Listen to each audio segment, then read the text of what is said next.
উহুদের যুদ্ধে যখন রাসূল পাক সাল্লাল্লাহু আলাইহি সাল্লাম সাহাবা-কেরাম আজমাইনদেরকে নিয়ে রওনা হয়েছেন, এই সময় ইহুদিদের ভিতর থেকে কিছু লোক এসে বলছে, ইয়া রাসূলুল্লাহ, ওরা তো হলো অনেক, আপনি ওদের সাথে যুদ্ধ করে পারবেন না, আপনি ফিরে আসেন। তখন সাহাবা-কেরাম আজমাইনরা বলছিল,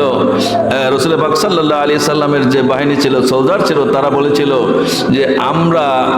ওদের কথায় কত ওরা আছে সেটা আমাদের দেখার কোনো প্রয়োজন নেই, আমরা ভরসা করি কার উপর? আল্লাহর উপর ভরসা করি, আল্লাহই আমাদের জন্য যথেষ্ট, তিনি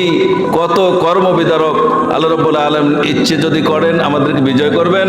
আর আল্লাহর যদি ইচ্ছে থাকে আমরা হেরে যাব, তাহলে আমরা হেরে যাব, কিন্তু আল্লাহ রাব্বুল আলামিন যে অবস্থা রাখবেন সে অবস্থায় আমরা থাকব, কিন্তু কিছুতেই আমরা কাফেরের সাথে যুদ্ধ থেকে বিরত থাকব না। জানি কিছুদিন আগে আমরা কোরআনের দাওয়াতে যখন মানুষ ডাকতাম,